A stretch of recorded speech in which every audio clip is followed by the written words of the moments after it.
કોઈ માણસ તકલીફમાં હોય, કોઈ માણસને સમસ્યા હોય, કોઈને કંઈ પ્રોબ્લેમ હોય, તો આપણે હંમેશા એવું કહીએ છીએ કે આપણે શું, કેમ? હું માનું છું અહીંથી શરૂ થાય છે આવો મારી સાથેની રમત. અહીંથી શરૂ થાય છે આ શબ્દ, આ 3 શબ્દ, આવો મારી સાથે, હું આવું તમારી સાથે. કંઈ પણ જરૂર હોય તો હું ઊભી રહીશ, હું ઊભો રહીશ. આપણે આપણા છોકરાઓને શીખવીએ છીએ, દીકરીઓને, ટૂંકા કપડાં નહીં પહેરવાના, આમ નહીં કરવાનું, જેકેટ પહેરો, ફલાણું કરો, લેટ નાઇટ નહીં કરવાની. કેટલી માં એના દીકરાને શીખવાડે છે 13-14 વર્ષની ઉંમરે કે છોકરીના પગ બહુ સરસ હોય, ટૂંકો સ્કર્ટ પહેર્યો હોય, સેક્સી દેખાતી હોય, તો પણ ટીકી ટીકીને નહીં જોવાની બેટા, it's a bad manners. We don't. ધીરે ધીરે ધીરે ધીરે એવું થતું જાય છે સમય સાથે કે આપણને એવું સમજાવવા લાગ્યું છે કે સ્ત્રી પુરુષ ઇક્વલ છે. કામ કરે છે સ્ત્રીઓ, પૈસા કમાય છે સ્ત્રીઓ, ફેમિલીમાં કોન્ટ્રીબ્યુટ કરે છે સ્ત્રીઓ. પણ કેટલી સ્ત્રીઓ એવું સમજે છે કે એને કામ નહીં કરવા દેનારો પતિ એને કંટ્રોલ કરવા નથી માંગતો, એને તકલીફ આપવા નથી માંગતો. સવારે 9 વાગ્યાથી નીકળતો પતિ રાત્રે 9 વાગે ઘરે પાછો આવે ત્યારે એને ઘરમાં એક જ વસ્તુની અપેક્ષા હોય છે, અને છે શાંતિ. જો સીધો પત્ની પાસે જાય તો વહુ ગેલો, અને જો સીધો મા પાસે જાય તો માવડિયો. એટલે એની વચ્ચે એણે નક્કી કર્યું કે ટીવી બેસ્ટ. બેમાંથી કોઈ પાસે જવું નહીં, જતાની સાથે ટીવી ઓન કરું. હું તો ન્યૂઝ જોઉં છું, ક્યાંય જવું નથી. ઇન્ટરેસ્ટિંગ છે નથી? આપણે બધા જ આવા છીએ. ક્યાંક ને ક્યાંક, કશેક ને કશેક આપણે એક એવી નાનકડી સ્વિચ દબાવી દઈએ છીએ કે જેમાં માણસનું મગજ ગરમ થઈ જાય છે. ઘરમાં દાખલ થાય, તમે જુઓ કેટલો અદ્ભુત સંવાદ હોય છે પતિ પત્નીનો. ઘરમાં દાખલ થાય અને પતિ ચપ્પલ કાઢે ને પત્ની છોકરાઓને કહે કે આજે રહેવા દેજો, મગજ ઠેકાણે નથી. કોઈ કશું બોલ્યું નથી, કોઈને કંઈ ખબર નથી. બીજી તરફ પતિ ઘરમાં દાખલ થાય, ચપ્પલ કાઢે ને જુએ ને છોકરાઓને પૂછે મમ્મીને કંઈ થયું છે? અને ફરિયાદ શું છે? તો કે અમારા ઘરમાં કોમ્યુનિકેશન નથી. આનાથી બેટર કોમ્યુનિકેશન શું હોય? સંવાદ વગરનું કોમ્યુનિકેશન છે. સમજી જાય 2 જણા કે કંઈક થયું છે, કઈ લોચો છે, શું લોચો છે, એ વિશે વાત થાય. અને વાત થાય ત્યારે બહુ ઇન્ટરેસ્ટિંગ વાત શું થાય? પતિ પૂછે કે કંઈ થયું છે, એટલે તરત પહેલો જવાબ આપે, ના કંઈ નથી થયું. અરે તમારા મોઢા પર લખ્યું છે કે કંઈ થયું છે. હવે આ ના પાડવાનો શું અર્થ છે? બીજી વાર પૂછે કે કંઈ શું થયું, કોઈ કંઈ બોલ્યું, કંઈ પ્રોબ્લેમ થયો? ના. તમે ઈચ્છો છો કે જાણે, તમે ઈચ્છો છો કે તમારી સમસ્યામાં રસ લે, તો આ નાનો શું અર્થ છે? Why are you saying no? Yes, something has happened and I need to talk to you about it. જે આપણે નથી કરતા. આપણું કમ્યુનિકેશન ઊંધું છે. પત્ની પૂછે, પતિ ઘરે આવે, સ્ટ્રેસ્ડ હોય, સિગરેટ પીતા હોય તો 1-2 સિગરેટ પી જાય, ચીડાઈ જાય નાનકડી વાતમાં, તો પત્ની પૂછે કે કંઈ થયું છે? ના. તારે જાણવાની જરૂર નથી. પણ એને જાણવું જ છે. એ તમારા જીવનનો ભાગ છે, અર્ધાંગીની છે. અને તમે એમ કહેશો કે તારે જાણવાની જરૂર નથી એટલે તમને એમ લાગે છે કે ફ્રીજમાંથી ગુલાબજાંબુ ખાશે. એને પણ એટલું જ સ્ટ્રેસ થવાનું છે જે સ્ટ્રેસ તમારા ચહેરા પર દેખાય છે. આપણે શેરિંગ ભૂલી ગયા છીએ. સંવાદ ભૂસાવા લાગ્યા છે ઘરોમાંથી. કેટલી સુંદર રચના હતી એક સમયે આપણા પરિવારોની કે દાદાજી બહાર ગયા હોય ચાલવા મંદિરે, પાછા આવે, દાદી માટે દવા લાવવાની હોય તો દવા લઈ આવે, ઘરના કેળા લાવવાના હોય તો કેળા લાવે, બીજી 4 વસ્તુ લાવવાની હોય તો શાકભાજી લઈ આવે. બંને જણા હિંચકે બેસે. દાદાજી આવે ત્યાં સુધીમાં દાદીએ ચા તૈયાર કરી રાખી હોય, ખબર હોય કે 6 ને 5 આવશે. અને વાત શું કરે? કંઈ જ નહીં. પણ પરિવારને લગતી તમામ ઝીણી ઝીણી વિગતો એકબીજા સાથે શેર કરે. આજનો સમય એવો છે કે આપણને લાગે છે કે એને સ્ટ્રેસ થશે, એને નથી કહેવું, પણ એને નહીં કહો તો વધારે સ્ટ્રેસ થશે, આપણે ભૂલી ગયા છીએ. They care for you, they love you. If you don't tell, they'll think 10 more things which are irrelevant, which are not important. So we don't communicate, we don't talk, we don't share.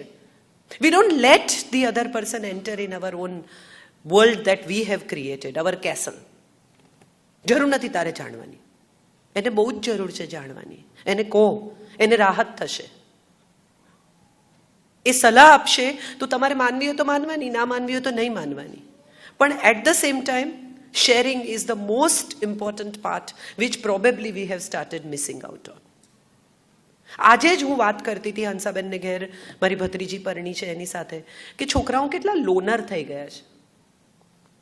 તમે જુઓ, ટીનેજના છોકરાઓ પોતાના રૂમમાં, પોતાની દુનિયામાં, પોતાના laptop પર, પોતાના સ્ક્રીન પર, પોતાના જગતમાં છે. અને એમને ઓફ સ્ક્રીન રાખવા શક્ય જ નથી. કારણ કે બધા જ બાળકો એક જ સિટીમાં, એક જ પ્રોબેબલી સોસાયટીમાં એ લોકો સ્કાઇપ પર વાત કરે છે. હમણાં મારા એક દોસ્તને મેં પૂછ્યું કે શું કરે છે તારો દીકરો અક્ષત? તો એને કહું કદી કદી રૂમની બહાર પણ આવે છે. અમદાવાદમાં વચ્ચે પટેલ આંદોલન થયું ત્યારે ઇન્ટરનેટ બંધ થઈ ગયું. ત્યારે બધું ફરતું હતું અને એમાં એક બહુ સુંદર મેસેજ હતો કે ટીનેજના છોકરાઓને ખબર પડી કે પરિવારના લોકો પણ સારા માણસો છે. કારણ કે ઇન્ટરનેટ બંધ હતું એટલે પરિવાર સાથે થોડીક વાત થઈ અને ત્યારે ખબર પડી કે આ લોકો સાથે પણ વાત થાય, સારા માણસો છે. ફ્રેન્ડ્સ ઇમ્પોર્ટન્ટ થઈ ગયા છે. કેમ થઈ ગયા છે? કારણ કે આપણે એમને જજ કરતા થઈ ગયા છે. આમ કરાય, આમ ન કરાય. એ આવીને તમને એમ કે બહુ મજા. આ એક બહુ ઇન્ટરેસ્ટિંગ વાત છે જે મારે તમારી સાથે શેર કરવી છે. એક વાક્ય તમામ લગ્ન જીવનમાં ગુજરાતી સ્ત્રી બોલે છે, હળહળતું જુઠ્ઠું બોલે છે અને બોલે જ છે. આ કયું વાક્ય છે ખબર છે કોઈને? કેન એનીબડી ટેલ મી? તમે સાચું બોલો, હું તમને માફ કરી દઈશ. વિચારી જુઓ. તમે મને સાચું કહી દો, હું તમને માફ કરી દઈશ. દોસ્ત, આ ટ્રેપ છે. નહીં પડતા. If you are home little late and if you just tell the truth કે મારી બાળપણની બહેનપણી સ્કૂલની, એ લોકો દુબઈ શિફ્ટ થયા છે, મને મળી અને હું કલાક એની સાથે વાતો કરતો હતો. હા, 1 કલાક મારે માટે તો કોઈ દિવસ નથી મળતો. પણ તમે તો એક ઘરમાં એક છત નીચે 20 વર્ષથી રહો છો. આ 20 વર્ષે મળી. સ્કૂલમાં આપણે બધા, I am sure you also remember and I also remember કે એકાદ જણ પર દિલ આવી ગયું હોય, સાયકલની ચેન ઉતરી જાય એને જોઈએ એટલે, ચોપડીઓ પડી જાય, કોઈ પણ બાને ત્યાં ઊભા રહેવું હોય, ઝાડ નીચે તડકામાં એની વેઇટ કરવાની. ઘટના તો કંઈ બને નહીં, એ તમને જુએ ને તમે એને જુઓ, એથી વધારે કોઈ હેપનિંગ નથી ત્યાં. અને છતાંય બધાએ એકાદ વાર તો કર્યું જ હોય. નોટમાં નામ લખ્યા હોય, પછી ફાડી નાખ્યા હોય, ને તો ઘસી ઘસીને ભૂસી નાખ્યા હોય. આ બધા પછી તમે તમારી દિશામાં, એની દિશામાં, સમય વીતે, વર્ષો પછી સ્કૂલનું કોલેજનું એલ્યુમિનાય થાય અને તમને મળે. એ દિવસ એટલા તૈયાર થાય, પરફ્યુમ નાખે, બધું બરાબર છે ને, ચામડી વામડી સારી લાગે. અને પછી જ્યારે તમે ત્યાં પહોંચો ત્યારે એમ થાય કે આની પાછળ ટાઈમ વેસ્ટ કર્યો. આ 20 વર્ષ મેં મારી જિંદગીના આ બેન પાછળ કે આ ભાઈ પાછળ વેસ્ટ કર્યા. કારણ કે જેના અદ્ભુત વાળ હોય, આમ કરીને તમારી સામે જોતા હોય, ત્યાં હવે ટાલ હોય. ફિટનેસ, જે તમે જેના સ્પોર્ટ્સ માટે જેને ચાહતા હોય, એની ફૂટબોલ મેચ જોવા જતા હોય, એનું હવે પેટ બહાર હોય. સમય બધાને બદલી નાખે છે. ને હું એવું માનું છું કે આ બદલાતા સમય સાથે જે નથી બદલાતા ને, એ મિત્રો છે. એને તમારા લુક સાથે કોઈ નિસ્બત જ નથી. એ તમને ચાહે છે બસ.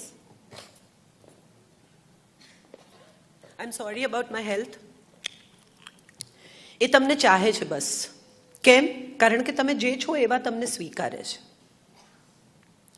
લગ્ન જીવન, કેટલા લોકો અહીંયા પરણેલા છે? બધા એવું ના કહો. કોઈને ના પાડવી હોય તો અધિકાર છે, એ બધા ના કરો. કેટલા લોકો વિધિસર પરણ્યા છે? કેટલા લોકોને સપ્તપદીના વચન યાદ છે? જુઓ મજા આ દેશની. આપણી સંસ્કૃતિને, આપણું ફલાણું ને, આપણી પરંપરાને. આપણી પરંપરા હવે સાડીઓમાં, પંજાબીઓમાં રહી ગઈ, મંદિરે જવામાં રહી ગઈ. આપણી સૌથી મોટી પરંપરા ગૃહસ્થાશ્રમની પરંપરા આપણે ભૂલી ગયા. 50,000 રૂપિયાનું ઇન્વેસ્ટમેન્ટ, તમે તો બધા એમણે કહું પૈસા ગણો છો, 50,000 રૂપિયાનું ઇન્વેસ્ટમેન્ટ કરવાનું હોય તો કેટલા બધા તમે બધા જુઓ છો કે વોલેટાઇલ હશે માર્કેટ તો શું થશે, યુલિપમાં નાખશો કે શેમાં નાખશો, ને કેટલા યુનિટ ગણશો, ને પછી અમારે વચ્ચેથી ઉપાડવું હોય તો શું કરવાનું, નહીં તો શું કરવાનું. આખી જિંદગી ઇન્વેસ્ટ કરો છો, તમને ખબર જ નથી કે તમે શું વચન આપ્યા ને શું લીધા. બ્રાહ્મણે કીધું, તમે રિપીટ કર્યું, વાત પૂરી થઈ ગઈ. પાળવા કોને છે તે યાદ રાખવાના. સાહેબ, હિન્દુસ્તાન એકમાત્ર એવો દેશ છે કે જે ક્યાંય વફાદારીના સોગંદ નથી ખવડાવતો. આપણી એકમાત્ર હિન્દુ પરંપરા, સનાતન ધર્મના લગ્નની પરંપરા એવું નથી કહેતી કે હું બીજી સ્ત્રીને નહીં જોઉં, કે હું બીજા પુરુષને નહીં જોઉં, કે હું બીજી સ્ત્રીનો વિચાર નહીં કરું, કે બીજા પુરુષનો વિચાર નહીં કરું. કેટલી લિબરલ પરંપરા છે આ, કે જે એમ કે છે કે આપણી ઉર્જા એક થાય, આપણી એનર્જી એક થાય. સિનર્જી શબ્દ તો હવે આવ્યો, આપણે તો કેટલા વર્ષો પહેલા કહ્યું કે આપણી એનર્જી એક થાય, પોઝિટિવિટી તરફ આગળ જઈએ. આપણે સાથે મળીને ઋતુના સુખ ભોગવીએ. આ ઋતુઓ કઈ છે? શિયાળો, ઉનાળો, ચોમાસું. આ ઋતુઓ મનની ઋતુઓ છે. સારા અને ખરાબ સમયમાં સાથે રહીએ, સારા અને ખરાબ સમયમાં એકબીજાની સાથે રહીએ. આવો મારી સાથે, એ મારી સાથે આવવાનું નથી, એકબીજાની સાથે આવવાનું છે. દરેક ઋતુમાં જ્યારે તારું મગજ ગરમ હશે ત્યારે હું થોડી વાર ચૂપ રહીશ, જ્યારે મારું મગજ ગરમ હોય ત્યારે તું થોડી વાર ચૂપ રહેજે. સાથે મળીને ધનધાન્યની આપણે ઉજવણી કરીએ. કેટલી સુંદર વાત છે. ધનધાન્યની ઉજવણી એ સંગ્રહ નથી. ઘેર આવતા અતિથિઓ, પ્રેમાળ બાળકો, દરેક સાથે આ ઉજવણી કરવાની છે. રોજનું ફૂડ ઉજવણી થઈ શકે. હમણાં જ અમે હર્ષદભાઈને ત્યાં બેઠા હતા ત્યારે એમણે કહ્યું કે કંઈક કહો. એટલે મેં કીધું આપણે કેટલી અપ્રુવલની સોસાયટી છીએ, એની મજા જુઓ કે આપણી બેસ્ટ ક્રોકરી બીજા લોકો માટે છે. આનાથી મોટો અપ્રુવલનો કોઈ દાખલો જ નથી સાહેબ. કોઈ આવવાનું હોય તો તમે કપડાં બદલીને તૈયાર થાવ, બાકી તમે અંદર ને અંદર તો કોઈ દિવસ ચાલે બધું. અને એમાં જો કદાચ કોઈ પત્ની ઉત્સાહી હોય, પ્રેમાળ હોય, રોમેન્ટિક હોય શરૂઆતમાં, પછી તો નથી રહેતી, પણ જો એ સરસ ટેબલ સજાવે, કેન્ડલ લગાવે, નવી ક્રોકરી કાઢે, કપડાં પહેરીને તૈયાર હોય, તો દાખલ થતાની સાથે પતિ પૂછે કોઈ આવવાનું છે? અરે તમે આવ્યા છો સૌથી મોટા. હમણાં એક બહુ સરસ કિસ્સો એક સાયકેટ્રીની ચોપડીમાં વાંચ્યો કે એક ડોક્ટરે પતિ પત્ની ડિવોર્સ લેવા ગયા તો મેરેજ કાઉન્સિલરે કહ્યું કે એને ખાલી એક જ વાંધો છે, તમે એને મદદ નથી કરતા, થોડું ઘરમાં એનો જવાબદારી લો, એને મદદ કરો. તો પતિએ બહુ વિચાર કર્યો કે વાત તો સાચી, આટલા વર્ષોમાં મેં એને કંઈ મદદ નથી કરી, બિચારી હાથે બધી મગજમારી કરે છે. એક દિવસ બપોરે 4 વાગે ઘરે પહોંચ્યો, વાસણ બધા ધોઈ નાખ્યા, ઘર ક્લીન કરી નાખ્યું, લોન્ડ્રી નાખી દીધી, કપડાં કાઢીને ઇસ્ત્રી કરી નાખ્યા, જે કંઈ બધું કિચન વિચન ક્લીન કરી નાખ્યું. તો પત્ની ઓફિસથી આવી અને ઘર જોયું આમ અને કહે છે તમે મને ડિવોર્સ આપવાના છો? ઇન્ડિપેન્ડન્ટ નહીં થાઓ. એક તરફથી પત્ની એમ કે આખો દિવસ બધું મારે કરવાનું, પણ જો ખરેખર કરવા માંડે ને તો ગભરામણ થઈ જાય. We want the dependence and we want to complain about the dependence. Either you enjoy the dependence, કે મારા સિવાય આ ઘરનું પાંદડું નથી હાલતું. મારો અસબાબ નામની એક બહુ સુંદર શોર્ટ સ્ટોરી છે. એટલી બધી સુંદર વાર્તા છે આ કે એક પત્ની બહારગામ જવાની છે અને પતિને બધી સલાહ આપે છે કે આમ કરજો ને તેમ કરજો ને, પાણીનું માટલું બરાબર ભરજો ને, કૂતરાને ખાવાનું નાખજો ને, કપડાં બધા લટકાવતા નહીં ને, ફલાણાનું આમ કરજો ને. બધી સલાહ આપ્યા પછી એ જાય છે અને પાછી આવે છે ત્યારે તો આવતા આવતા રિક્ષામાં કેટલું વિચારી લીધું છે કે આમ હશે ને, ઘર આવું હશે ને, ધૂળ હશે ને, ફલાણું હશે. પતિએ બધું ચોખ્ખું રાખ્યું છે, માટલું ચોખ્ખું ભર્યું છે, કૂતરું ખાઈને સરસ મજાનું ખૂણામાં બેઠું છે, મસાલાવાળી પૂરી કરી રાખી છે, ચા મૂકી રાખી છે, બસ તું આવે એટલે દૂધ નાખું. અને પત્ની રડી પડે છે. એટલે પતિ કહે છે કે શું થયું, મેં બધું બરાબર તો કર્યું. તો કે હા, પણ મારા વગર આટલું ગોઠવાય છે એ જાણીને મને મારો અસબાબ લૂંટાઈ ગયો એવું થયું. કેટલી સુંદર વાત છે. કેટલી બધી પત્નીઓનું જોઉં લગ્નના 15, 20, 20, 25, 30 વર્ષ થયા કે મારા વગર નહીં જમે, હું જઈને પીરસીશ તો જ જમશે. ક્યારેક એમાં કમ્પ્લેન, હું નહીં જાઉં ને તો નહીં જમે. ત્યારે તમને એમ થાય કે આનો આનંદ છે કે આનું દુઃખ છે. નક્કી કરી લો. કાં તો એ ખૂબ સુખની બાબત છે, કાં તો આનાથી મોટો કોઈ રોમાન્સ નથી. કેટલા બધા ઘરોમાં, આઈ એમ શ્યોર તમને બધાને ખબર જ હશે, 5, 5:30 ફોન આવે, શું બનાવું? આમ તો પતિ કહે કે તું મને મૂર્ખ બનાવે જ છે, વધારે નહીં, પણ સપોઝ પૂછે કે શું બનાવું, એટલે કે પતિ કે જે દેખાય, પાના ફેરવતો હોય મેગેઝિનના કે કંઈ સામે દેખાય તો કે પાવભાજી બનાવો. જે પહેલો વિચાર આવે કે હવે અત્યારે કોણ જાય શાક લેવા, તો કે પછી હાંડવો વઘારી દે, કે એ તો સવારથી આથવું પડે. તો છોલેપુરી બનાવો, ચણા તો પલાળવા પડે. ધીરે ધીરે ધીરે ધીરે એ દિશામાં લઈ જાય જ્યાં મેનુ તૈયાર છે. મનમાં નક્કી છે, પછી જ ફોન કર્યો છે, કદાચ અડધી તૈયારી થઈ ગઈ હશે. ઇન્ટરેસ્ટિંગ વાત એ છે કે પતિને આ ફોનની ચીડ છે, પત્નીને આ ફોનની આદત છે. સૌથી મજાની વાત એ છે કે જે ફોનની ચીડ છે ને, એક દિવસ નહીં આવે તો શું કરશો, એ બહુ ઇમ્પોર્ટન્ટ છે. આપણે જે માણસ વિશે મેક્સિમમ ફરિયાદ કરીએ છીએ એ માણસ નહીં હોય તો રાહત થશે, અને જો નહીં થાય તો આપણે ફરિયાદ કેમ કરીએ છીએ? 2 જણા સાથે સાથે ઘરડા થાય એનાથી સુંદર કદાચ બીજી કોઈ સંસ્કૃતિ જ નથી. ક્રિશ્ચિયાનિટી કહે છે કે ટિલ ડેથ પાર્ટ અસ, મરી જઈએ ત્યાં સુધી જોડે રહીશું. ઇસ્લામ કહે છે કબૂલ હૈ, લગ્ન માનું છું તારી સાથેના મહેર સાથે.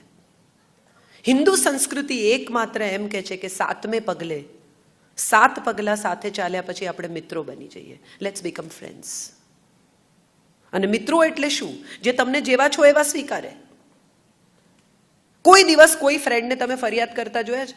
જે મોડા આવતા હોય ને એને માટે એવું કે એને અડધો કલાક વહેલો ટાઈમ આપજો, પણ કમ્પ્લેન ના કરે, સ્વીકારી લે કે એવા જ છે, છોડો. પણ એ છોડ્યા પછી પણ છોડતા નથી, એ મિત્ર છે. કેમ પતિ પત્ની એકબીજાના મિત્ર નથી? કેમ માતા પિતા સંતાનોના મિત્ર નથી? કેટલા બધા ઘરોમાં પિતા બાળકને જજ કરે, આમ કરાય, આમ ન કરાય, પગે લાગો. આપણે કેટલા બધા છોકરાઓને કહે છે પગે લાગો. કદી કોઈ દિવસ આપણે બાળકને પગે લાગવાનું કારણ આપ્યું? પંચતત્વ, 5 ઇન્દ્રિય ભેગી થાય અને અહંકાર સાથેના મેં પ્રણામ છે. આપણે કોઈ દિવસ કીધું જ નહીં પગે લાગ, મોટા છે. મોટા છે માટે શું કામ પગે લાગવાનું? તમારા છોકરાઓ હવે લોજિક સાથે જોડાયા છે. ટેકનોલોજી એક જ વસ્તુ શીખવે છે ને, લોજિક. વાય જનરેશન છે આ.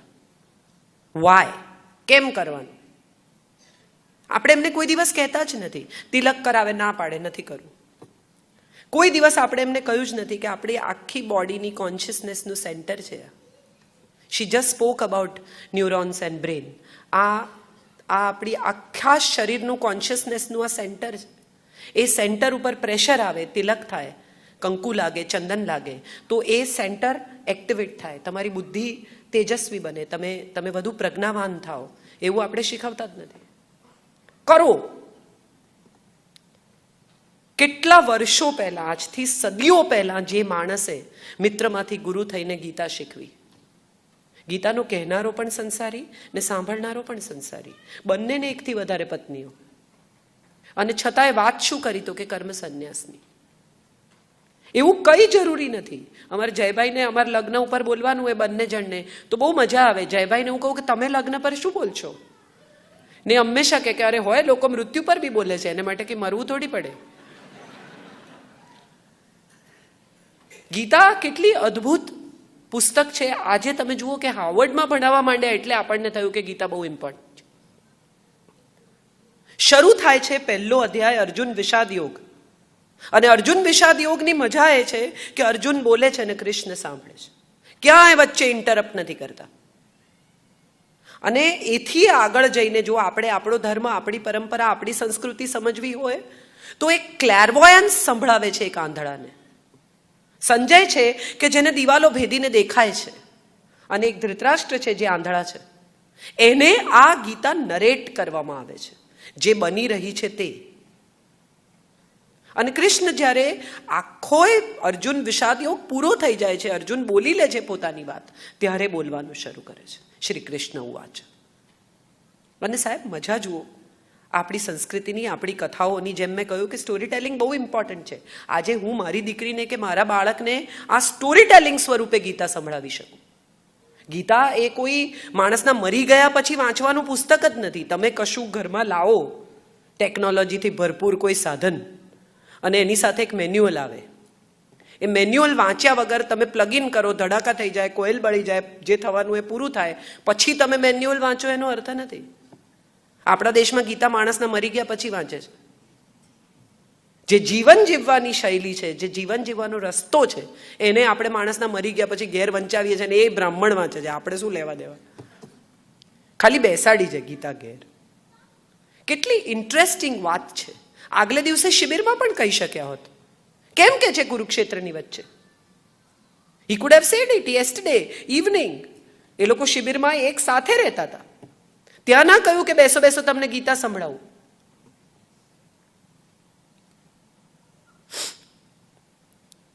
એવું નથી કહ્યું કે હું તમને ગીતા સંભળાવું. આગલે દિવસે કુરુક્ષેત્રની મધ્યમાં લઈ જઈને ગીતા સંભળાવે છે. હાથીઓની ચિંગાડ છે, ઘોડાઓની હાવળ છે, શસ્ત્રોનો ખણખણાટ છે. આટલા બધા અવાજની વચ્ચે ગીતા સેન્ટરમાં લઈ જઈને સંભળાવે છે. કેમ? કારણ કે બધા જ સાંભળી શકે. દ્રોણ પણ સાંભળે, ધૃતરાષ્ટ્ર પણ સાંભળે, દુર્યોધન પણ સાંભળે, કર્ણ પણ સાંભળે, અને અર્જુન પણ સાંભળે. ગીતા જે ગ્રહણ કરે છે તેની છે. તમને સમજાય તો ગીતા તમારી, તમને ન સમજાય તો બ્રાહ્મણની. અને જુઓ ઇન્ટરેસ્ટિંગ વાત કે આખોય અર્જુન વિષાદ યોગ પૂરો થાય છે, બોલી લે છે, પછી બોલવાનું શરૂ કરે છે. આ સાયકોલોજિસ્ટ છે, એને એમ્પ્ટી કરે છે, રિક્ત કરે છે, ખાલી કરે છે. આનાથી મોટો કોઈ સાયકોલોજિસ્ટ નથી કે તું ખાલી થઈ જા પહેલા, પછી હું ભરું. એક બહુ સુંદર ઝેન વાર્તા છે. એક શિષ્ય જાય છે સાધુ પાસે રોજ અને કે મને જ્ઞાન આપો, મને જ્ઞાન આપો, મને જ્ઞાન આપો, મને જ્ઞાન આપો. એટલે એક દિવસ સાધુ કહે છે કે આ કપમાં ચા ભર, જ્ઞાન જોઈએ છે ને? તો કે આમાં કેવી રીતે ભરવું? આ તો ભરેલો કપ છે. કે ભરતો ખરો, શું થાય? તો કે ઢોળાઈ જાય. એ જ્ઞાનનું પણ એવું જ છે, ખાલી થવું પડે પછી ભરાય. તું તો ભરેલો છે, તને કેવી રીતે ભરું? એવી જ એક બહુ સુંદર કથા હર્ષદભાઈને ત્યાં પણ મેં કહી. મને બહુ ગમે છે આ કથા. આપણે ધર્મને બહુ જુદી રીતે જોઈએ છે. એક ફકીર, સૂફી ફકીરને રોઝા છે. 2 દિવસ બાકી છે રોઝાના. અને એનો એક મુરીદ, એનો એક શિષ્ય શીરો લઈને આવે છે. અને એટલા સ્નેહથી લાવ્યો છે કે મેં આખા મહિનામાં પૈસા બચાવી બચાવી બચાવી બચાવી અને આ તમારા માટે શીરો બનાવ્યો છે, બદામ નાખી છે. ફકીર જુએ છે એની સામે એક ક્ષણ માટે, એને શીરો ખાય છે. બાજુમાં બીજો શિષ્ય બેઠો છે કે અરે આવું 2 દિવસ બાકી છે રોઝાના અને તમે લલચાઈ ગયા? મને તો એમ હતું કે તમે મહાન છો યાર, તમે તમારા મન ઉપર આટલો સંયમ ના રાખી શક્યા તો તમે ગુરુ શું કામના? તમને ખબર છે રોઝા તોડવાની સજા શું છે? અને ત્યારે એ ફકીર જવાબ આપે છે કે બેટા એવું છે કે રોઝા તોડવાની સજા તો મને ખબર છે ને હું ભોગવી બી લઈશ, પણ દિલ તોડવાની સજા મને ખબર નથી, એટલે હું નહીં ભોગવી શકું. આ આપણી કથાઓ છે, આ આપણી પરંપરા છે. અને આખી એ ગીતા પૂરી થયા પછી એક વાક્ય કહે છે કૃષ્ણ. એ હું માનું છું તમામ મા બાપે પોતાની જિંદગીના સૌથી મહત્વના વાક્ય તરીકે શીખી લેવું જોઈએ. યથેચ્છસી તથા કુરુ. આ બધું જ કહ્યા પછી, આ 18 અધ્યાય તને સંભળાવ્યા પછી, do what you want, do what you feel is right, યથેચ્છસી તથા કુરુ. પહેલા કહે છે ત્યાજ્ય હૃદય દૌર્બલ્યમ ઉત્તિષ્ઠ પરંતપ જાગ્રત વરાન પ્રાપ્ય નિબોધિત. તને જે મળી ચૂક્યું છે તે મેળવવાનો પ્રયત્ન કર. This is all given to you, just get it, just receive it, just try to understand it. અને એ કયા પછી કહે છે કે યથેચ્છસી તથા કુરુ. હવે મેં તને 18 અધ્યાય શીખવી દીધા, હવે તારે જે કરવું હોય તે કર. આપણે 50,000નો લાખ રૂપિયાનો S7 તો લાવી આપીએ છીએ અને આપણે એને એવું પણ કહીએ છીએ કે આ કેટલો મોંઘો છે, જોજે ક્યાંક મૂકીને આવતો. પણ આપણે એને એવું નથી કહેતા કે આ ફોન તારી પાસે નહીં હોય દીકરાને, હું તારા સુધી નહીં પહોંચી શકું ને તો મને બહુ સ્ટ્રેસ થશે. આ આપણી વચ્ચેનું કમ્યુનિકેશન છે, આપણી વચ્ચેનું કનેક્શન છે, કોઈ નહીં નાખતો. એની કિંમત જે હોય તે, એનું મૂલ્ય આપણી વચ્ચેનું કનેક્શન છે. આપણે ભૂલી ગયા છીએ આ શીખવવાનું. આપણે આપણા બધા જ આવનારી પેઢીને એ બધું જ આપ્યું જે આપણને નથી મળ્યું. કેટલું બધું આપણને બધાને એમ થયું કે આપણને નથી મળ્યું એમને આપો, આપણને નથી મળ્યું એમને આપો. એમનો રૂમ, એમના રૂમમાં ટીવી, એમને લેપટોપ, એમને ફલાણું, એમને ઢીકણું, એમને આ. પણ એને સમય આપતા ભૂલી ગયા. આપણે આપણા છોકરાઓ સાથે બેસીને આપણા બાળપણની ભૂલો શેર ના કરી કે યાર એકવાર હું સિગરેટ પીને આવેલો અને મારા પપ્પાએ સૂંઘી લીધો અને 2 તમાચા મારેલા. હું તને મારતો નથી, પણ નહીં પીતો, બહુ દુઃખ થશે. This is what I think needs to be spoken to our children now. Our children are so logical. They are so intelligent. તમે જોઈ હશે એડ્સ ગૂગલની, મને એટલી બધી ગમે છે. બાળક જન્મતાની સાથે ઓનલાઈન જાય છે, પોતે જ પોતાનો ફોટો પાડીને ઓનલાઈન કરે છે. આ સત્ય છે. આપણને ગમે કે ન ગમે, બધા મમ્મી પપ્પા વડે હું કરું છું, ચૂપ રહે, હું તારી માં છું. અને પછી 2 જ મિનિટમાં જવું પડે, આ આઈફોન લોક થઈ ગયો બેટા. અને પછી એ જુએ આમ તમારી સામે. કોણ બાપ, કોણ માં?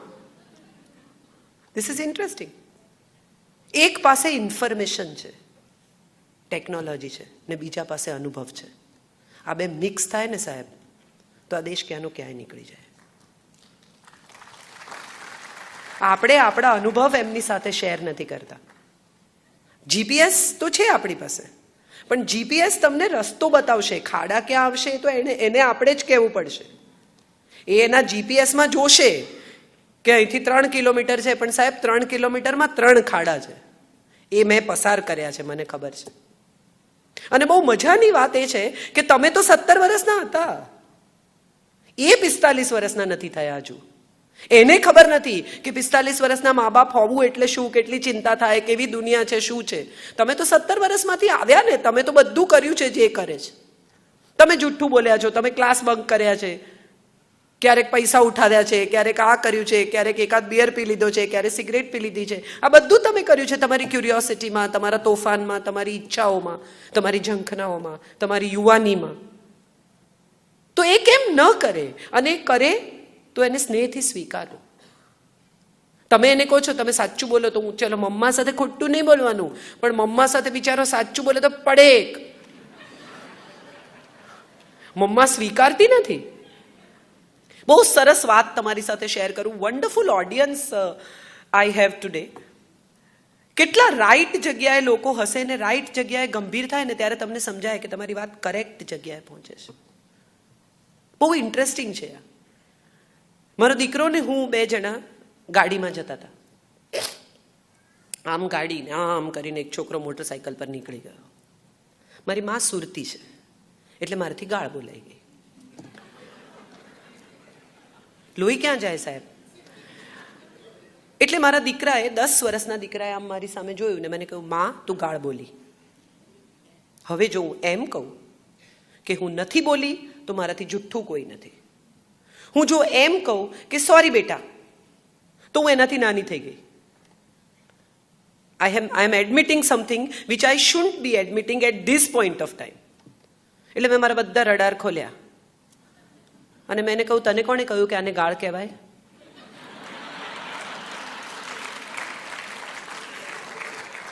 આ મા બાપ છે. This is what you are supposed to do. This is what you are supposed to actually make for your children. એકવાર મારા દીકરાએ મને કહ્યું કે બાબા, એટલે એના ફાધર, આટલો બધો ગુસ્સો કરે છે, તને ગુસ્સો નથી આવતો? મેં કીધું હું તને ક્યારેક કહીશ, આપણે પછી વાત કરશું. પછી અમે ગાડીમાં જતા હતા, આવી જ રીતે હું એને ક્લાસમાં મૂકવા જતી હતી અને એની જ ઉંમરનું બાળક ભીખ માંગવા આવ્યું. એટલે મેં એને કહ્યું કે ઉતારું તને સિગ્નલ પર, યુ વિલ રિયલી એન્જોય. માંગી જોવી છે ભીખ, ઇટ્સ એન એક્સપિરિયન્સ. એટલે એણે મારી સામે એકદમ આમ કંઈક વિયર્ડ રીતે કે મારી માં ગાંડી છે કે એને બુદ્ધિ નથી કે શું પ્રોબ્લેમ છે, એણે મારી સામે જોયું ને પછી મને કહ્યું કે એવું થોડી હોય કે ખરાબ વસ્તુ જોઈને થોડી આપણને મન થાય કરવાનું. મેં કહ્યું કરેક્ટ, એટલે જ મને ગુસ્સો કરનારા માણસને જોઈને ગુસ્સો નથી આવતો. બહુ ઇન્ટરેસ્ટિંગ છે parenting. Parenting is like learning something every day. It's not about teaching something, it's also about learning something. એક 2.5 કિલોનો રમકડું તમારા હાથમાં આવે ને ત્યારે એક પુરુષ પિતા થઈ જાય. સડનલી તમને રિયલાઇઝ થાય કે કેટલી બધી જવાબદારી 2.5 કિલોના રમકડામાં છે. હવે એક આખી જિંદગી તમારા હાથમાં છે. તમે જુઓ કેવા કેવા પપ્પાઓ મેં જોયા છે કે કોઈ દિવસ પિક્ચરની ટિકિટની લાઇનમાં ઊભા ના રહે, નાટકની ટિકિટની લાઇનમાં ઊભા ના રહે, રેસ્ટોરાંમાં વેઇટિંગ હોય તો કે અહીંથી ચલો, હું કઈ લાઇનમાં ઊભો રહીને ખાઉં નહીં. પણ એડમિશન લેવાનું હોય ને તો રાતથી લાઇનમાં ઊભા રહે. કેટલી સરસ વાત છે. કેવા કેવા પપ્પા આપણે ઓળખીએ છીએ કે અમસ્તા ગાડીમાંથી પગ નીચે ના મૂકે, પાન પણ આમ કાચ ઉતારીને આમ કરીને પાન મંગાવે, અને બચ્ચું સાયકલ શીખતું હોય ને તો એની પાછળ દોડે. This is what fatherhood is all about. This is what is such a nice thing that happens to all of us. But what we do is we give them things and no thoughts. કેટલી બધી વસ્તુઓ આપી દઈએ છીએ આપણે એમને. છાંયડો એટલો બધો કે જ્યારે તડકામાં નીકળે ત્યારે એને ગભરામણ થઈ જાય કે આ તો મેં જોયો જ નથી, આ તો મેં અનુભવ્યું જ નથી. ના તો પાડતા જ નથી. આપણને એવો ભય છે કે ના પાડીશું ને તો આપણા છોકરા આપણાથી દૂર થઈ જશે. સિબ્લિંગ્સ, ફ્રેન્ડ્સ બધા એના પર પ્રેશર કરે છે. અમે તથાગત માટે, મારા દીકરા માટે દર વર્ષે એક બજેટ બનાવ્યું છે. બનાવતા હતા, હવે તો બહુ મોટો થઈ ગયો, કે આ તારું બજેટ આખા વર્ષનું. હવે એમાં તું રમકડા ખરીદ, ચોપડા ખરીદ, ઉડાડ, આઈસ્ક્રીમ ખા, કચરાના ડબ્બામાં નાખ, you decide. This is your budget and you have to tell me how much have you spent. ડાયરીમાં લખી લેવાનું. એટલે મને પૂછે હજી કેટલા બાકી છે. આ હજી કેટલા બાકી છે ને એ વાતે એને શીખવાડ્યું કે એક લિમિટેશન હોય છે, એક લાઈન હોય છે જેની બહાર જવાની તમને તક નથી હોતી. અને ત્યારે મને સમજાયું કે આ આપણે આપણા છોકરાઓને શીખવવાનું છે કે આટલું જ છે. એ એન્વાયરમેન્ટની બાબતમાં પણ છે. આટલું જ પાણી છે, આટલી જ પૃથ્વી છે, આટલી જ હવા છે, આટલું જ આકાશ છે. જેમ વધારે વાપરી નાખીશું, જેમ વધારે ખર્ચી નાખીશું, જેમ વધારે પૂરું કરી નાખીશું, આટલું જ પેટ્રોલ છે. જેટલું છે એ સમજાવો એને. ગાડી પર ડ્રાઈવ કરવા જવું એ હવે આપણને પોસાય એવી પ્રવૃત્તિ જ નથી રહી. વી ફોરગોટન ધેટ. ડ્રાઈવ પર જાય લોકો, જસ્ટ પેટ્રોલ વપરાઈ જશે તો શું કરીશું એવું વિચાર્યું, આ પોલ્યુશનમાં કેટલો ઉમેરો કરીએ છીએ એવું વિચાર્યું. આ બહુ ઇમ્પોર્ટન્ટ સવાલો છે જે આપણે આપણા બાળકોને શીખવવાના ભૂલી ગયા છીએ. અને સાહેબ, મજાની વાત જુઓ કે આપણા ઘરમાં કેરી આવે, આપણે કોઈ દિવસ આપણા બાળકને એમ કહ્યું છે કે બેટા એમાંથી 4 કેરી વોચમેનને આપ? આપણે કોઈ દિવસ એમ કહ્યું છે કે જે રમકડા તું ન રમતો હોય કે ન રમતી હોય બધા ભેગા કર, આપણે આપવા જઈશું, એના હાથે અપાવો. That's giving. આપણે શું કરીએ છીએ, બધું ભેગું કરીને ડબ્બામાં નાખી આવીએ છીએ. એને ખબર નથી કે એના કયા રમકડા ગયા. એને કહો કે તું શું નથી રમતો. બહુ સુંદર વાત જૈનત્વમાં શીખવે છે, મને બહુ ગમે છે આ વાત. અને હું માનું છું ગાંધીજીએ આ સિદ્ધાંત શ્રીમદ રાજચંદ્ર પાસેથી લીધો કે ટ્રસ્ટીશિપ બહુ ઇમ્પોર્ટન્ટ છે. બધું તમારું જ છે અને છતાં એનો સાચો ઉપયોગ, સદુપયોગ શું હોઈ શકે એ વિશે આપણે કદી નથી શીખવ્યું. મારી પાસે જે છે એ મારું જ છે અને છતાં એને ક્યાંક સારી રીતે વાપરી શકાય એ હું માનું છું શીખવાનો હવે સમય શરૂ થઈ ગયો છે. બહુ બહુ અગત્યનું છે કે આપણે જે દુનિયામાં જીવીએ છીએ ને એ દુનિયાને વધુ જીવવા લાયક બનાવીએ. આપણે બધા પૈસા ખર્ચીને આવા મોટિવેશનલ લેક્ચર સાંભળવા જઈએ છીએ, પણ તમે મને સાચે હૃદય પર હાથ મૂકીને કહો કે એવું મેં શું કહ્યું છે તમને ખબર નથી. બહુ ઓનેસ્ટલી આ સવાલ હું તમને પૂછું છું કે મેં તમને એવી કઈ વાત કહી કે જે વિશે તમે જાણતા નથી. આ બધું તમે જાણો છો. અગત્યનું એ છે કે આનું ઇમ્પ્લિમેન્ટેશન આપણે કરતા નથી. આપણને બહુ મજા આવે કાજલોઝા વૈદને સાંભળવાની, પણ બહાર નીકળીને હજી ગાડી પાર્કિંગમાંથી કાઢતા હોઈએ ને ત્યાં ઝઘડો થઈ જાય. શા માટે? સુખી થવું બહુ સહેલું છે, દુઃખી થવું અઘરું છે. Trust me. તમારી આસપાસ એક એવો શાંતિનો ઓરા ઊભો કરો કે લોકો તમારી નજીક આવે, લોકોને તમારી પાસે આવવું ગમે, તમારી સાથે વાત કરવી ગમે. અને આ શાંતિનો ઓરા એક જ રીતે ઊભો થઈ શકે એમ છે, તમે તમારી જાત સાથે પ્રેમ કરવા માંડો. આપણે આપણી જાતને પ્રેમ નથી કરતા, જગતની દરેક વસ્તુને પ્રેમ કરીએ છીએ. મને છોડી દેશે તો પણ તને શું કામ છોડી દે બેન? કેટલા લગ્નો ઇન્સિક્યોરિટીને લીધે તૂટ્યા છે. આપણા સંબંધો ધારણા પર બંધાય, ધારણા પર તૂટી જાય. શરૂમાં મિત્રતા થાય ને ત્યારે એકદમ ઘરે જાય ને ખાવા બેસી જાય ને આ કરે ને વાડકી વ્યવહાર થઈ જાય ને ડબ્બા લઈ જાય ને મીટિંગો થવા માંડે ને પિક્ચર જોવા સાથે જાય ને પછી સડનલી સંબંધ તૂટી જાય ત્યારે કે અમે એમને આવા નહોતા ધાર્યા. પણ બંને તમારી અંદર જ છે, તમે ધાર્યું, તમે તોડ્યું, તમે બાંધ્યું. એ તો આવા જ હતા. તમે તમારી ધારણા પર સંબંધ બાંધ્યો ને તમે તમારી ધારણા પર તોડી નાખ્યો. ધારવું જ કેમ? ઓળખવું. આપણા બધાનો પ્રોબ્લેમ એ છે કે આપણને બધા ઓળખે, આપણને બહુ ગમે. મને ઓબામા ઓળખે ને, મને કાજલબેન ઓળખે ને, મને ફલાણા ઓળખે ને, મને શાહરૂખ ઓળખે ને, મને અમિતાભ ઓળખે, પણ કોઈ ઓળખી જાય ને એ ના ગમે. એ આપણો પ્રોબ્લેમ. ઓળખી જવા ના જોઈએ, એમાં તો આપણું માંસ કકબંધ રહેવું જોઈએ. તમે વિચારી જુઓ, કેટલી બધી પત્નીઓ કમ્પ્લેન કરે, ત્યાં તો હસી હસીને વાતો કરે છે. તો કરેક્ટ છે, ત્યાં હસીને જ વાત કરે, એની સાથે ચીડિયા કરે. જેને ઓળખતા નથી એના પર મગજ ગુમાવે, સારા લાગે. ત્યાં હસીને જ વાત કરવી પડે, કારણ કે એ માસ્ક છે. તમારા પર ગુસ્સે થાય છે કારણ કે તમને પોતાના માને છે. તમારી સામે માસ્કની જરૂર નથી એવું માનીને તમારી સાથે જીવે છે.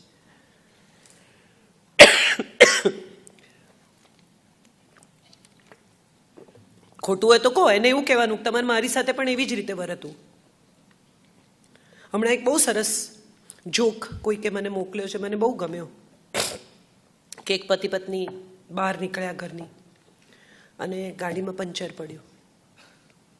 એટલે પતિ પત્નીએ સવાલો પૂછવાના ચાલુ કર્યા કે એસી ચાલશે, હું અંદર બેસું કે બહાર નીકળું, મારું મેકઅપ ખરાબ નહીં થાય ને, મારી સાડી, અને કેમ પંચર પડ્યું, તમે જોયું નહોતું, હવા ચેક નહોતી કરી, કાચ આવ્યો, ખીલી આવી. દરમિયાનમાં એક ભાઈ આવા શિવમભાઈ જેવા ત્યાંથી પસાર થયા, એટલે એમણે કહ્યું કે કંઈ હેલ્પ જોઈએ?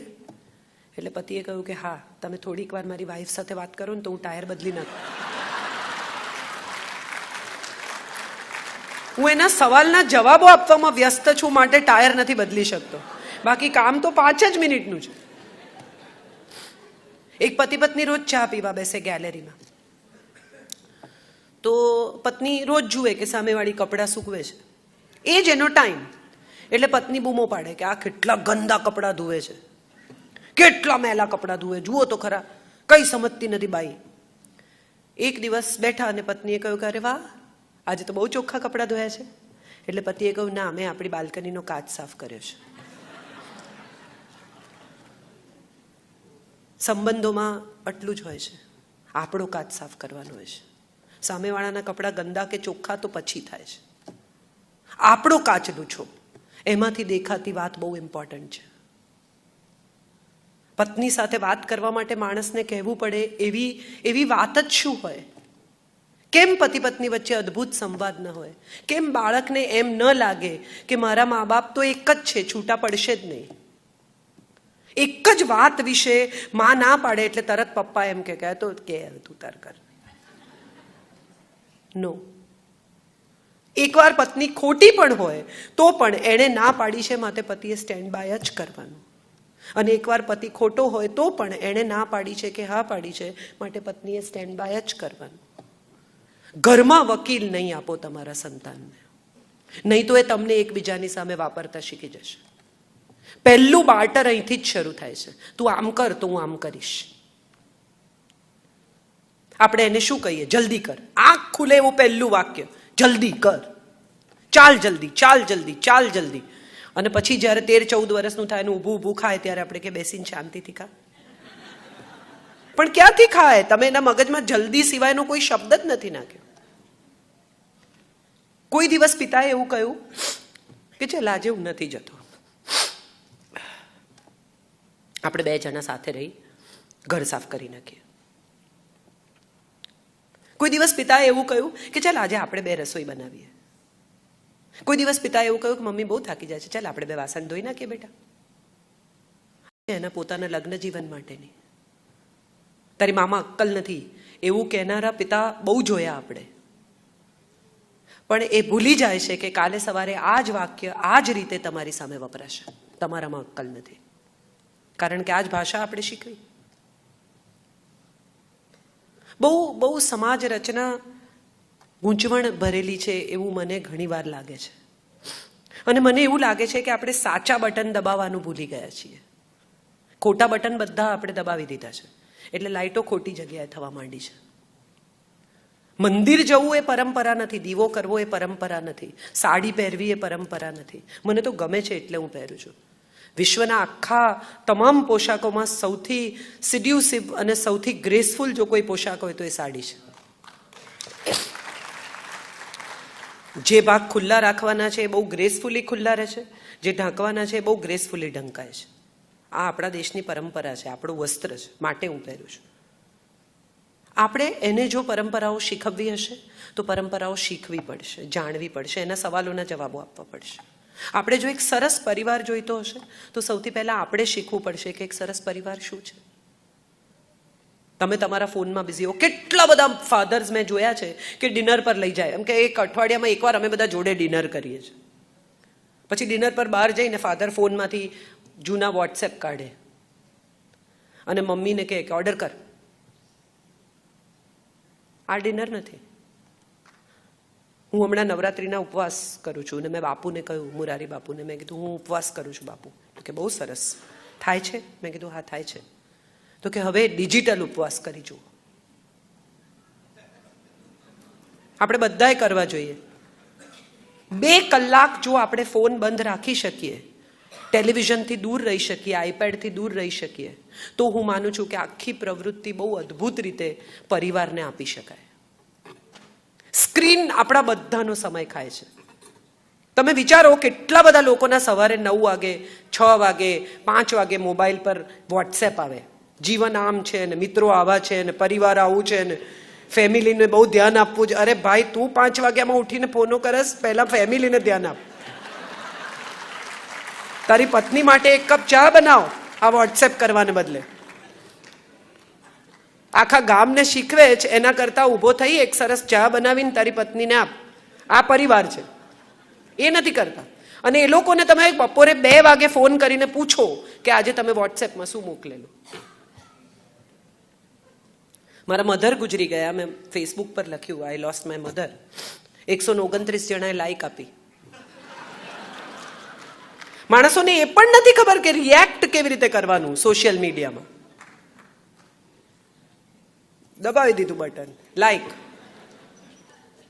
Vote is it? What are we doing? Social dustbin થઈ ગયું છે આ. જેને જે વિચાર આવે એ સીધો લખી દેવાનો. સાહેબ, આપણે પ્રવાસ એટલે નથી કરતા કે આપણને ફેમિલી જોડે મજા પડે. આપણે પ્રવાસ એટલે કરીએ છીએ કે આપણે ક્યાં ગયા એના ફોટા પાડીને નાખીએ. હજી તો ઉતર્યા નથી થાઈલેન્ડ, ત્યાં મંડે પડવા ફોટા. રીચ થાઈલેન્ડ, ફૂડ, ક્લોથ, ફલાણું, શોપિંગ. અરે સાથે રહો 2 જણા. સમય પસાર કરવા આવ્યા છો કે લોકોને કહેવા આવ્યા છો કે અમે થાઈલેન્ડમાં છીએ? આ બધા જ આપણી આસપાસના સવાલો છતાં સાહેબ ગુજરાતી પરિવારો અકબંધ છે.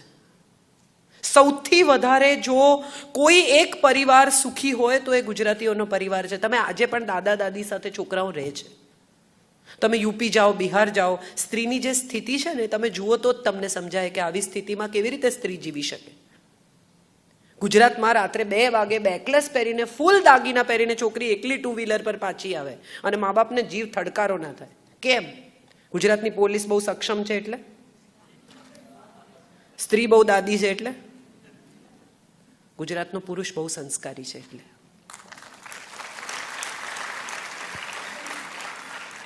ગુજરાતનો પુરુષ એ છે કે જે સ્ત્રી સમસ્યામાં હોય ને તો ઊભો રહીને પૂછે કે કંઈ કરું, હેલ્પ કરું, કંઈ વ્હીલ બદલવું છે. આ ગુજરાતનો પુરુષ છે સાહેબ. અને આ સંસ્કાર આપણે નહીં ખોઈએ. આ સંસ્કાર આપણે અકબંધ રાખીશું અને આ સંસ્કારનો વારસો આપી જઈશું. આપણે પાસબુકો તો બહુ આપીએ છીએ, શ્વાસબુક આપીએ. That's what I feel. આપણે આપણા છોકરાઓને બીજું બધું બહુ આપી જઈએ છીએ, મકાનો, દુકાનો, વ્યવહાર અને બાકીની કેટલીય ચીજો, પણ આપણે કોઈ દિવસ આપણા છોકરાઓને એવું નથી કહ્યું કે બેટા હું ઘરડો થાઉં ને તો મારી પાસે બેસજે થોડી વાર. આ બધું જે મેં તારા માટે કર્યું છે ને એમાં મેં તને સમય નથી આપ્યો એવું જે તને લાગ્યું છે, પણ મને એવું લાગે છે કે તું મને થોડો સમય આપજે. મા બાપ ગુજરી જાય પછી તકતી મુકાવે, મંદિરોમાં દાન કરે. હમણાં એક બહુ સરસ વોટ્સએપ કોઈકે મને કર્યો છે અને મને બહુ ગમ્યો કે એક માણસ લાડુ વેચતો હતો મંદિરની બહાર, અને કોઈકે આવીને પૂછ્યું કે કેમ વેચો છો? તો કે મારા મધરને લાડુ બહુ ભાવતા, એ ગુજરી ગયા એટલે હું લાડુ વેચું છું. એટલે એક માણસે એને પૂછ્યું કે જીવતા હતા ત્યારે કોઈ દિવસ બાજુમાં બેસીને ખવડાવ્યા છે? નથી કરતા આપણે આ બધું, પછીથી આપણે કરીએ છીએ. બેસણામાં આવનારા લોકો એ જે રહી ગયા છે એ કેટલા ઇમ્પોર્ટન્ટ છે ને એના હિસાબે આવે છે. જે ગુજરી ગયા છે એની સાથેના સ્નેહમાં નથી આવતા ને. હવે તો એવું છે કે તમે ફલાણાના બેસણામાં આવવાના છો ને, હું મારી દીકરી લેતી આવીશ, તમે તમારો દીકરો લેતા આવજો, ભલે જોઈ લે એકબીજાને.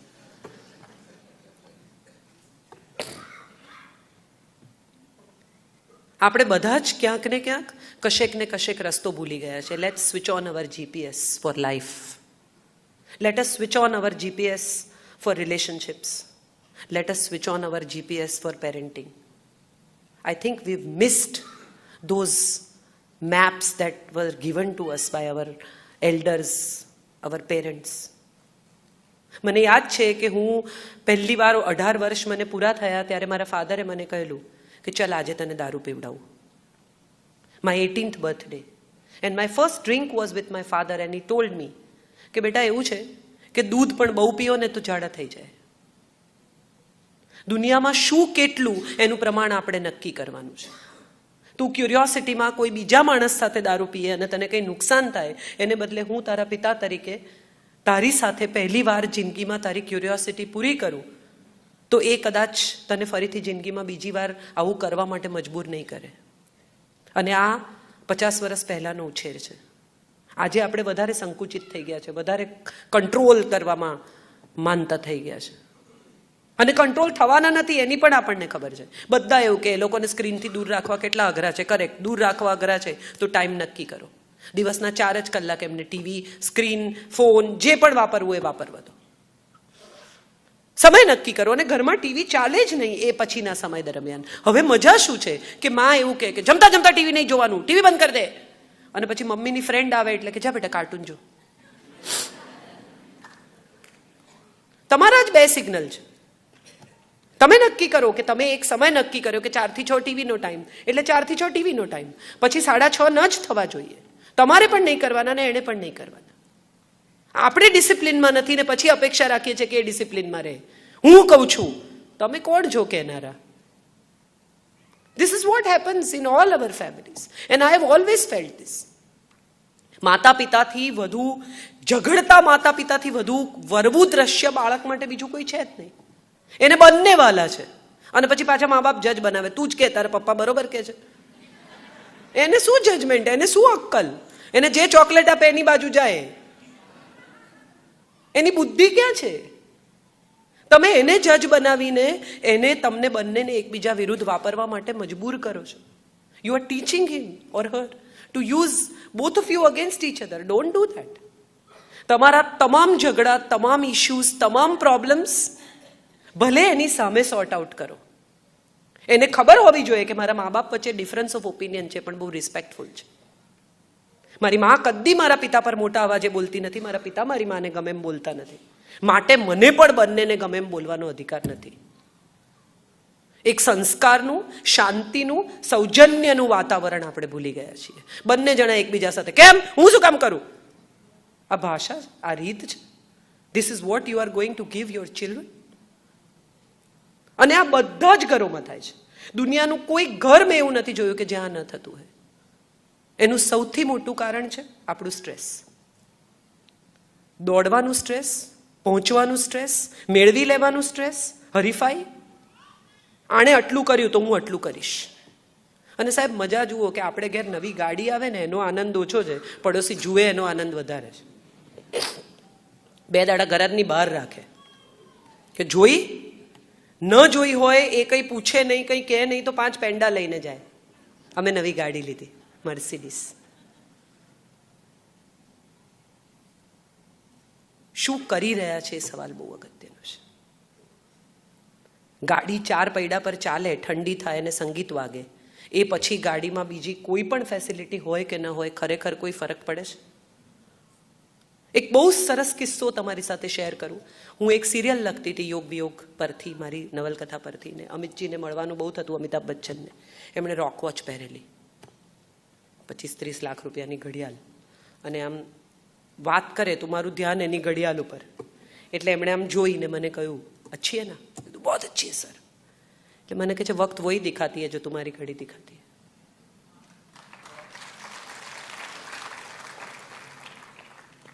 ત્યારે મેં એમને હસીને કહ્યું, મેં કીધું સર ये पहन के कोई भी बोल सकता है. BMW માં બેસીને રડવાની તો મજા જ આવે સાયકલ કરતા. એસી બેસી ચાલતું હોય, જગજીત સિંહ વાગતો હોય તો તમને તમારું દુઃખ પણ મોંઘું લાગે. સાયકલ ઉપર દુઃખ બી તમને સસ્તું લાગે કે આવું થોડી દુઃખ હોય. કરેક્ટ. પણ એટ ધ સેમ ટાઈમ એક સવાલ મારે એ પૂછવો છે કે જો એક જ સમયે બધાની ઘડિયાળ બતાવતી હોય તો આપણને બધાને લાઈક શી સેડ 24 કલાક જ મળ્યા છે. કોઈ કેમ બહુ આગળ જતું રહ્યું ને કોઈ કેમ બહુ પાછળ રહી ગયું? કેમ એવું થયું કે કોઈનો પરિવાર બહુ મજા કરે છે, કોઈના પોતાની પત્ની સાથેના પતિ સાથેના સંબંધો બહુ સરસ છે, કોઈના સંતાન સાથેના સંબંધો બહુ સરસ છે. આપણે બધાને 24 કલાક મળ્યા, આપણને બધાને એક જ અવસ્થામાં જીવવાની તક મળી, તો આપણે કેમ એ ન કરી શક્યા જે બીજા લોકો કરી શક્યા? કારણ કે આપણે પ્રયાસ ઓછો કર્યો, આપણે પ્રવાસ ઓછો કર્યો. 2 લોકો એકબીજા સુધી પહોંચવાનો પ્રવાસ કરે ને ત્યારે બંને જણાએ ઇક્વલ પ્રવાસ કરવો પડે. એ પતિ પત્ની હોય, સંતાન અને માતા પિતા હોય, બધાએ એક સરખું એકબીજા તરફ ચાલ્યા કરવું પડે છે સાહેબ.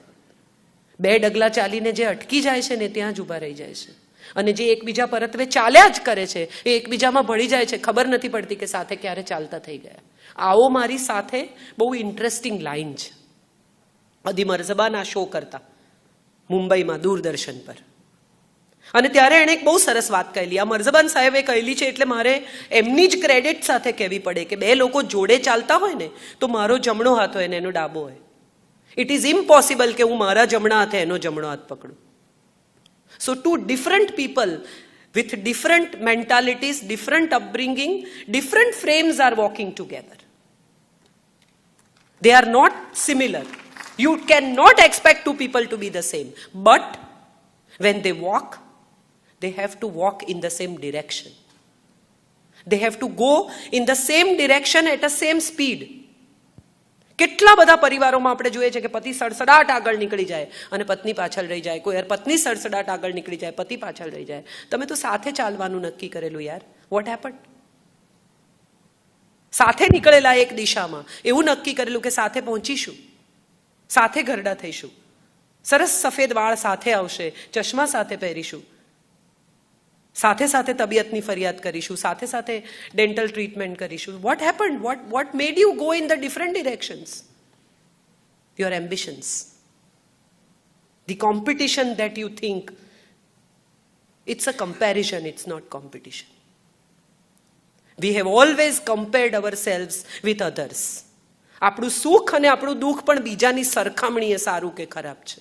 આપણું ઇન્ડિવિજ્યુઅલ સુખ કે દુઃખ તો છે જ નહીં સાહેબ. બાજુવાળા કેટલી મજા કરે છે માટે આપણે મજા કરવી જોઈએ, એ હેલોવીન ઉજવે છે માટે આપણે ઉજવવો જોઈએ. એ કોળું લાયા એટલે આપણે લાવો. તમારે શું લેવા દેવા કોળા જોડે? લપ મૂકો.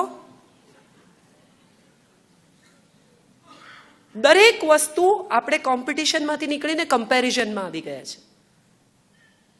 આના પતિ કેટલી મદદ કરાવે છે? અરે ભાઈ કરાવે છે, તમે આવો છો ત્યારે કરાવે છે, બાકી ટીવી જ જુએ છે તમારી જેમ જ, સેમ, કોઈ ફેર નથી. ઇમ્પોર્ટન્ટ થોડીક જ વાતો છે જ્યાંથી હું મારી વાત પૂરી કરીશ, પછી આપણે ક્વેશ્ચન આન્સર પર જઈશું એક નાનકડા બ્રેક પછી. એક બહુ સરસ પ્રસંગ છે જે મને બહુ ગમે છે, અને હું માનું છું કે આનાથી ઉત્તમ કદાચ દાંપત્ય જીવનનું ઉદાહરણ ન હોઈ શકે. કબીરના ગુરુએ એના લગ્ન કરાવી દીધા પોતાની દીકરી સાથે. લાલીને લઈને કબીર ઘરે આવે છે અને લાલી રડે છે. કબીર પૂછે છે કે કેમ રડે છે? લાલી કહે છે કે મને તો જમીનદાર સાથે પ્રેમ હતો, મારા બાપે તારા ગળે બાંધી દીધી. ગાડું જતું રહ્યું છે એમને ઉતારીને. કબીર હસે છે ને એને કહે છે ચાલ તને મૂકી આવું, તારે જેને ત્યાં જવું હોય એને ત્યાં. એટલે પેલી કહે છે કે આ મારા કપડાં ખરાબ થઈ જાય, કેટલો કાદવ હતો રસ્તામાં, ભૂલી ગયો. કબીર કહે છે ચાલ ખભે બેસી જા, તને આવીને આવી સરસ મજાની મૂકી આવું. એટલે એને ખભે બેસાડીને કાદવમાંથી કબીર પસાર થાય છે ત્યારે પેલી રડવા માંડે છે ફરી અને કહે છે મારે નથી જવું. કબીર ઉતારે છે ધીમે રહીને નીચે સાઈડમાં અને કહે છે કેમ નથી જવું? હમણાં રડતી હતી કે જવું છે, હવે કહે છે નથી જવું, મને સમજણ નથી પડતી. અને ત્યારે લાલી જવાબ આપે છે કે જે મને આટલું સાચવીને બીજાને ઘેર મૂકવા જવા તૈયાર છે, જો હું એની સાથે રહું તો એ મને કેટલું સાચવે.